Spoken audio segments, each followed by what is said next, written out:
welcome back to my channel. My name is Ratika Gupta and guys, topic for today is section 25 of the Hindu Marriage Act 1955, which talks about permanent alimony and maintenance. So guys, if you are here in this video and you have not watched my previous lecture on section 24, please go and watch that lecture first, because guys, section 24 and 25 they deal with the concept of maintenance under the Hindu Marriage Act 1955. इसीलिए दोनों sections को एक साथ समझना बहुत ज़रूरी है. Section 24 की थोड़ी लेंथी वीडियो थी, लेकिन उसमें हमने एक डिटेल डिस्कशन करी कि मेंटेनेंस क्या होती है, कब मेंटेनेंस क्लेम करनी होती है और कब ऑब्जेक्टिव क्या है सेक्शन 24 एंड 25 का. सो बेसिक एक इंट्रो मैंने दी थी फॉर द वंस जिनके लिए concept of maintenance is quite new. So अगर आपने मेरा लेक्चर नहीं देखा on section 24, please go and watch that lecture first. उसके बाद सेक्शन 25 को आप देख सकते हो, because guys this lecture is going to be really short. जो इंट्रोडक्टरी पार्ट था वो सेक्शन 24 में ऑलरेडी डिस्कस हो चुका है. This definition has already been discussed section 24 में. अभी I will only read it out और मैं आपको इसमें वही पॉइंट्स बताऊंगी जो सेक्शन 25 से रेलेवेंट है. So guys, if you are here in this video and you have not subscribe my channel yet, please subscribe to my channel right now. And yes, if you enjoy learning with me, you understand what I teach, please like all my videos and do let me know in the comment section below. So guys, let's get started with section 25, which talks about permanent alimony and maintenance. I've told you कि section 24 and 25 दोनों ही ancillary relief provide करते हैं. जहाँ पे section 24 talks about maintenance pendente lite, also called interim और temporary maintenance, वहाँ पे section 25 talks about permanent maintenance and alimony. Permanent alimony and maintenance की बात करता है. I've told you कि alimony and maintenance is nothing but an allowance which is required by law to be paid or made to a spouse by the other spouse. तो ये जो sections हैं 24 and 25, since we are dealing with the concept of marriage, तो ये right दोनों को available है, husband और wife as the case में भी. क्यों available होता है? क्योंकि उन्होंने अपने आप को support करना है either during the pendency of a litigation or thereafter. अब यहाँ पे आपको I will be reading it out. हमने डिस्कस किया था allowance required by law to be paid to a spouse और to be made to a spouse by the other spouse out of other spouse is estate. अब वहाँ पे estate का मतलब मैंने आपको बताया था कि it includes both income and property. Section 24 only talks about income. Section 24 में हमारा एम्फेसिस रहता है इंडिपेंडेंट इनकम पे, जबकि सेक्शन 25 में we also talk about the concept of property. Income and property of the claimant and non claimant दोनों चीज़ों को देखा जाता है. सेक्शन 24 में I've told you कि सिर्फ और सिर्फ income is the consideration. Income क्या है? रिस्पॉन्डेंट की एंड पिटिशनर की, दोनों को इनकम को देखा जाएगा. यहाँ पे इनकम के साथ साथ प्रॉपर्टी को भी देखा जाता है. So this is an important point जो प्रीवियस लेक्चर में भी मैंने आपको बताया था. So will be discussing the concept of property here also in section 25. उसके बाद फॉर हिज और her support. Support means nothing but maintenance. Maintenance में नेसेसरीज ऑफ लाइफ भी आती है, इसमें लिटिगेशन एक्सपेंसेस भी आते हैं. और अगर सपोज आपकी टर्मिनेट हो चुकी है, आपकी पेंडेंसी ऑफ प्रोसीडिंग्स नहीं है, प्रोसीडिंग खत्म हो चुकी है, your case has been decided, उसके बाद भी जो आपको अपनी ज़िंदगी अलग से निकालनी है, तो उसके लिए भी तो आपको सपोर्ट करना है अपने आप को.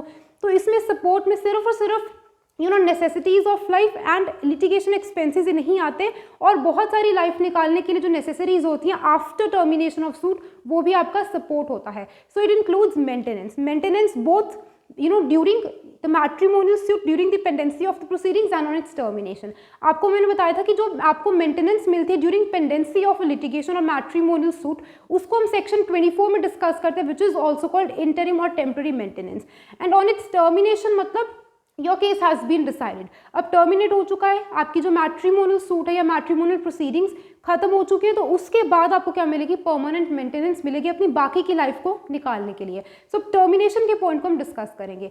सो गाइज, सबसे पहला point as I have told you section 24 में कि सेक्शन 24 में आपको इंटरिम में temporary maintenance is payable from the date of presentation of the petition till the dismissal of the suit. यानी कि जब तक आपकी पिटिशन, आपका case has not been decided, passing of the decree, तब तक आपको इंटरिम मेंटेनेंस मिलती है. लेकिन सेक्शन 25 में जो परमानेंट एलुमनी एंड मेंटेनेंस है वो कब ग्रांट होगी?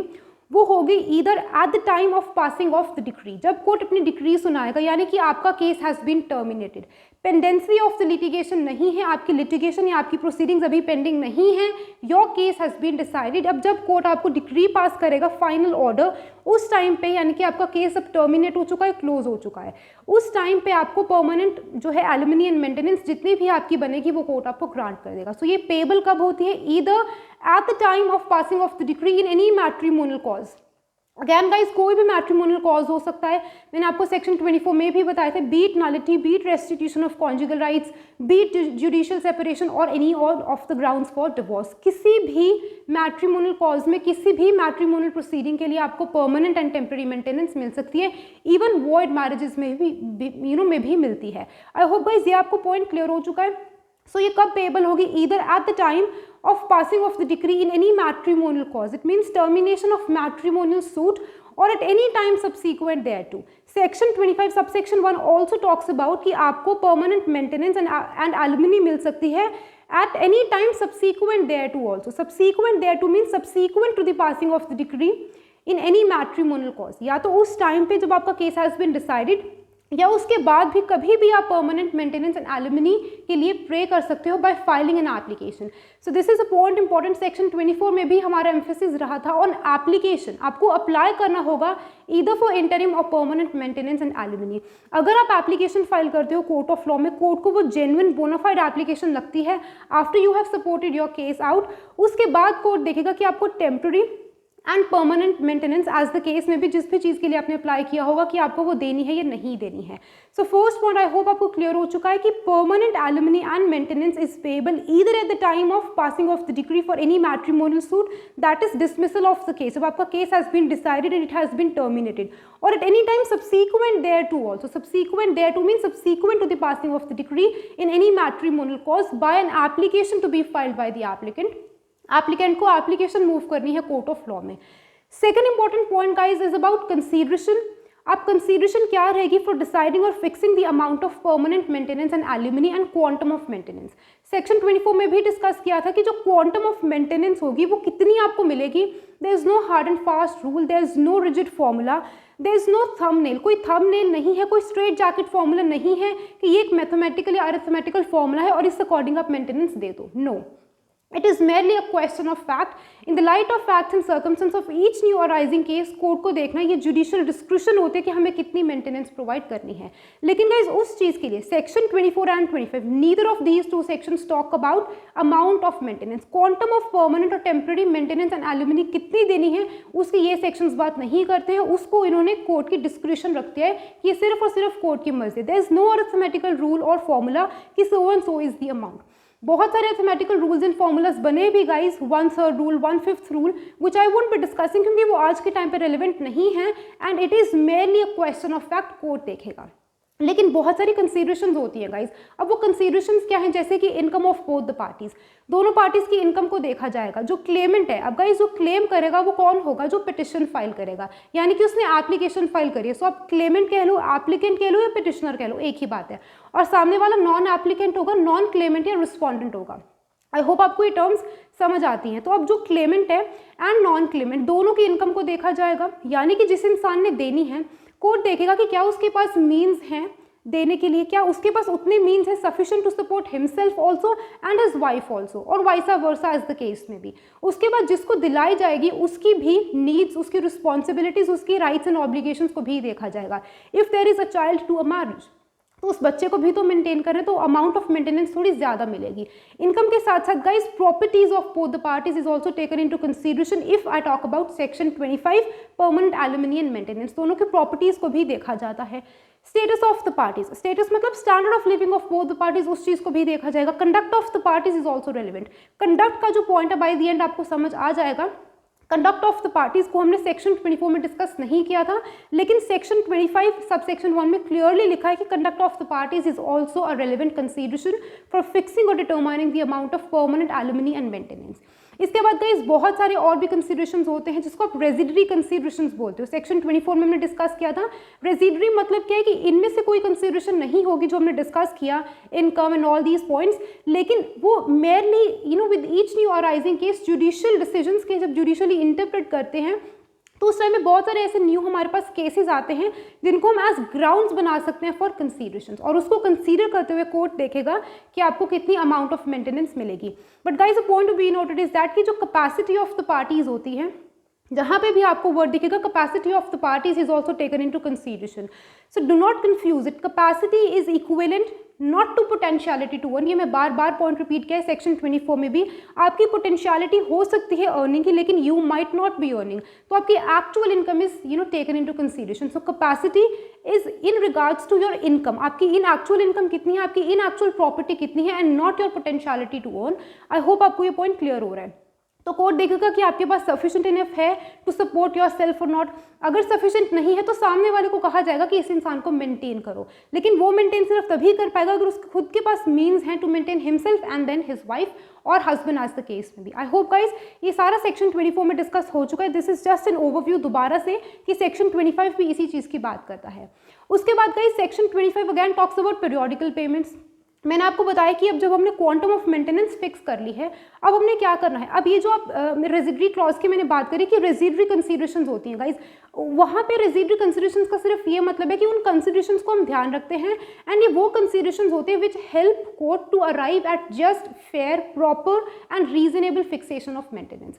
रीजनेबल हो, दोनों पार्टीज के साथ जस्टिस हो, प्रॉपर हो और सही तरीके से फिक्सेशन हो जाए, सिर्फ उन पॉइंट्स को ध्यान रखा जाता है। तो इट मीन्स कोर्ट का ultimate purpose is fixation of maintenance, और वो प्रॉपर हो, वो रीजनेबल हो, वो जस्ट हो, इम्प्रॉपर ना हो, अन्याय ना हो पार्टीज के साथ। बस उन कंसिडरेशंस को देखा जाता है एंड एक डिसीजन पे आया जाता है।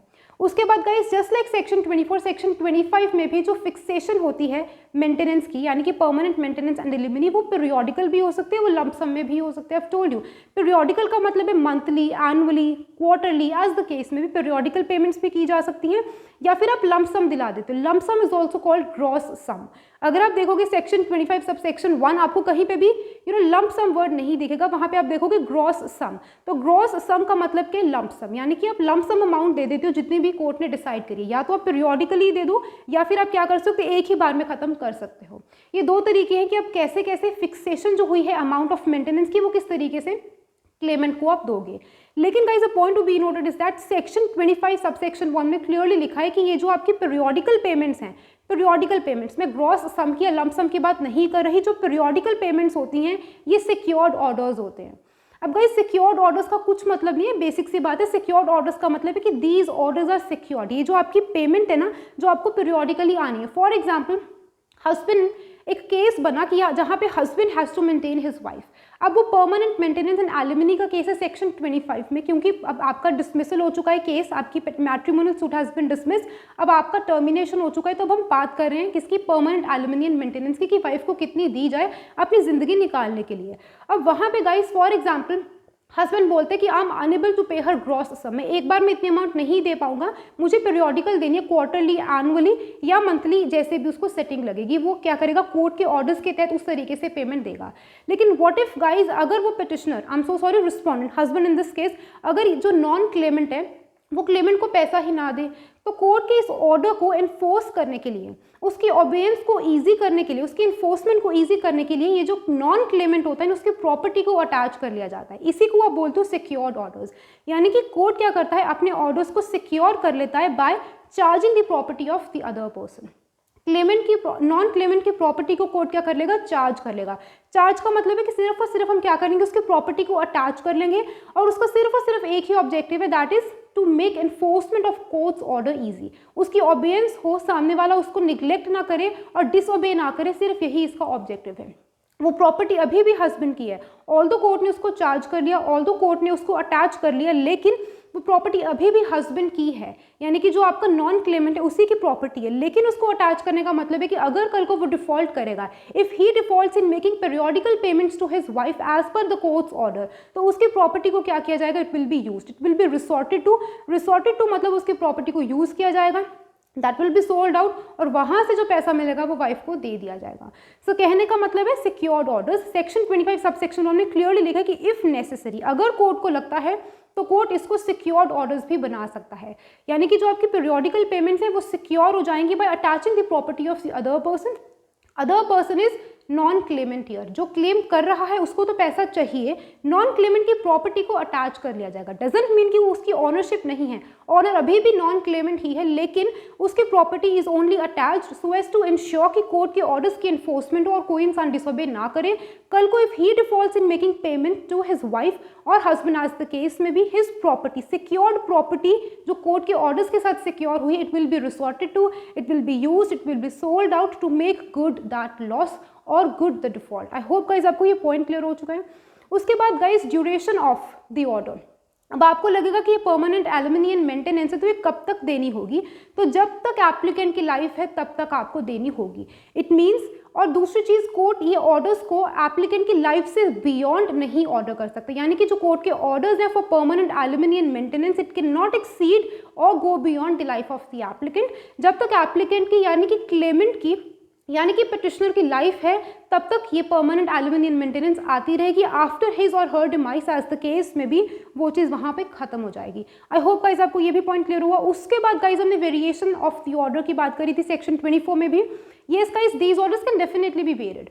अगर आपको लगता है कि इन नियर फ्यूचर कभी आगे जाके there is a change in circumstance, change in circumstance positive and negative किसी भी तरीके से हो सकता है। अगर लगता है क्लेमेंट को कि there is a change in circumstance, तो वो क्या कर सकता है, एप्लीकेशन कोर्ट में फाइल करेगा कि there is a change in circumstance. For example, my husband salary it has been enhanced. अब क्योंकि उसकी सैलरी इनहांस हो चुकी है तो मेरी परमानेंट मेंटेनेंस भी इम्प्रोवाइज की जाए, वो भी इंक्रीज की जाए, या फिर वो डिक्रीज भी हो सकती है अगर चेंज इन सर्कमस्टेंस नेगेटिव है। तो होगा क्या कि there is always a door open for variation, alteration and moderation of court's order. It is not once and for all time to come, वो आप चेंज कर सकते हो, लेकिन you have got to file an application in the court of law for change in circumstance. Court will look into the matter और वो देखेंगे अगर चेंज इन सर्कमस्टेंस जेन्युइन है उस अकॉर्डिंग आपकी मेंटेनेंस को इम्प्रोवाइज या कम कर दिया जाएगा। So there is always a door open for variation of the order also. लेकिन गाइज अगर आप देखो सेक्शन 25 सबसेक्शन 3 क्लियरली वो लिखता है कि एक कोर्ट के पास पावर आ जाती है कि वो अपनी डिक्री को अपने ऑर्डर को अपने ऑर्डर को वो रिसेंट भी कर सकता है। अगर फॉर एग्जाम्पल जिस भी इंसान की फेवर में कोर्ट का ऑर्डर आया, फॉर एग्जाम्पल वाइफ की फेवर में कोर्ट का ऑर्डर आया कि उसके हस्बैंड ने उसको परमानेंट एलिमनी एंड मेंटेनेंस देनी है, लेकिन उस इंसान ने रिमैरिज कर ली, for example wife she got remarried. अब अगर उसने रिमैरिज कर ली तो आई डोंट थिंक कि उसको अब मेंटेनेंस की जरूरत पड़ेगी if her husband is able to maintain her. तो वहाँ पे क्या होगा, अगर हस्बैंड अब कोर्ट में जाएगा eight the instance of the other party, instance of the other party means यहाँ पे हस्बैंड है, जो मैं आपको इलस्ट्रेशन समझा रही हूँ, eight the instance of the other party means on an application filed by the other party, अगर कोर्ट को ठीक लगेगा कोर्ट में रिसेंड इट्स ऑर्डर, वो अपने ऑर्डर को for permanent alimony and maintenance resend भी कर सकता है, कैंसिल कर सकता है, रिवोक कर सकता है, because the other person has remarried. अब उसको जरूरत नहीं पड़ेगी परमानेंट मेंटेनेंस एंड एलिमनी की। अब यहाँ पे हस्बैंड भी हो सकता है, वाइसा वर्सा भी हो सकता है। For example husband has got remarried, wife उसको मेंटेनेंस दे रही थी, परमानेंट मेंटेनेंस एंड एलिमनी। तो यहाँ पे अगर हस्बैंड ने रिमैरिज कर ली है तो यहाँ पे wife eight the instance of this wife on an application being filed by this wife, court क्या करेगा, इसकी मेंटेनेंस को रिवोक भी कर सकता है if it seems just and proper, अगर कोर्ट को ये ठीक लगेगा। सेकेंडली गाइस सेक्शन 25 सबसेक्शन 3 में ये भी लिखा है कि अगर एप्लीकेंट हस्बैंड है, एंड हस्बैंड ने एक्स्ट्रा मैरिटल इंटरकोर्स किया, extra marital intercourse means he has had sexual intercourse with a person other then his wife, अपनी वाइफ से अलग उसने इंटरकोर्स किया, means out of his wedlock उसने एक्स्ट्रा मैरिटल इंटरकोर्स किया। तो वहाँ पे अगर वाइफ एप्लीकेशन फाइल करेगी और अगर कोर्ट को ये चीज़ ठीक लगेगी, कोर्ट उसके मेंटेनेंस को रिवोक कर सकती है। एक बार के लिए कोर्ट ने ऑर्डर सुना दिया कि हस्बैंड एप्लीकेंट है, उसको ज़रूरत है, तो वाइफ उसकी she has means to maintain her husband, तो वो अपने हस्बैंड को परमानेंट मेंटेनेंस एंड एलिमनी देगी। लेकिन अगर कल को उसको पता लगता है कि his husband has had intercourse with a woman outside his wedlock, अपनी शादी से बाहर उसने किसी के साथ एक्स्ट्रा मैरिटल इंटरकोर्स किया, तो वहाँ पे at the instance of this wife court can revoke, अगर कोर्ट को ये ठीक लगेगा, if court deems it just and proper तो कोर्ट उसको रिवोक कर देगा और उसके जो आपका जो ऑर्डर था for permanent maintenance and alimony वो रिसेंड हो जाएगा। सिमिलरली गाइज वाइफ के लिए भी लिखा है कि अगर वाइफ एक एप्लीकेंट है, wife is the applicant in this case, वो क्लेम करे कि मुझे परमानेंट एलिमनी एंड मेंटेनेंस दिलाई जाए मेरे हस्बैंड से, फॉर एग्जाम्पल कोर्ट ने इसको मेंटेनेंस दिला भी दी। अब अगर कोर्ट को पता लगता है या बॉय को, उसके हस्बैंड को पता लगता है कि she is no longer a chaste, guys chaste का मतलब होता है कि she is no longer a virgin, it means she has also had intercourse with a person other than her wedlock, तो she is no longer a chaste, she is no longer a virgin, तो वहाँ पे at the instance of her husband, अगर husband court में application file करता है कि she is no longer a chest, तो सेक्शन 25 सबसेक्शन 3 के बेसिस पे आपकी जो परमानेंट मेंटेनेंस एंड एलिमनी का ऑर्डर था उसको रिवोक कर दिया जाए, तो यहाँ पे भी कोर्ट उसको रिवोक कर सकता है। आई होप गाइस आपको समझ आ चुका है कि वेरिएशन हो सकती है, वेरिएशंस हो सकती हैं, ऑल्ट्रेशंस हो सकती हैं, मॉडिफिकेशंस हो सकती हैं in by a change in circumstances of both the parties. लेकिन guys at the same time आप इसको रिवोक भी कर सकते हो। रिवोकेशन मीन्स आप इसको कैंसिल कर सकते हो, आप इसको अवॉइड कर सकते हो। वो क्या क्या ग्राउंड्स है वो मैंने आपको बता दिए, in case of a husband also, in case of a wife also, and जिस भी इंसान की फेवर में कोर्ट का ऑर्डर आया है, अगर उस इंसान ने रिमैरिज करी, बीट हस्बैंड और वाइफ एज द केस में भी, जिस भी इंसान ने रिमैरिज करी, तो और an application at the instance of the other party, अगर कोर्ट को ये ठीक लगेगा, कोर्ट अपने ही ऑर्डर को for permanent maintenance and alimony resend भी कर सकता है। Last but not the least is guys about jurisdiction. अब आपको क्या लगता है कि किस कोर्ट में परमानेंट मेंटेनेंस एंड एलिमनी की पिटिशन फाइल की जाएगी? ऑब्वियसली जिस कोर्ट में आपने मेन पिटिशन फाइल करी थी, जहां पे आपको ऑलरेडी ये केस चलता आ रहा है। अब आप देखो, question of permanent alimony and maintenance will only come into the picture जब आपका case is already been decided, आपका केस टर्मिनेट हो चुका है। अब टर्मिनेट किसी कोर्ट में तो हुआ ना, किसी कोर्ट के पास तो ज्यूरिसडिक्शन थी आपके केस को, आपकी पिटिशन को एंटरटेन करने की और उसको डिसाइड करने की। तो जिस केस ने आपके पिटिशन को एंटरटेन किया और उसको डिसाइड किया और उसको फाइनली डिस्पोज ऑफ कर दिया, टर्मिनेट कर दिया, उसी कोर्ट के पास ज्यूरिसडिक्शन है परमानेंट मेंटेनेंस एंड एलिमनी का ऑर्डर देने की। इन द नटशेल, जिस कोर्ट के पास आपकी मेन ओरिजिनल पिटिशन फाइल हुई थी, वही कोर्ट के पास ज्यूरिसडिक्शन है कि वो सेक्शन 25 के तहत हस्बैंड और वाइफ एज द केस में भी उसको permanent alimony and maintenance grant करे। आई होप गाइस सेक्शन 25 आपको क्लियर हो चुका है। All the important nuances and points of section 25 have been discussed by me in greater detail.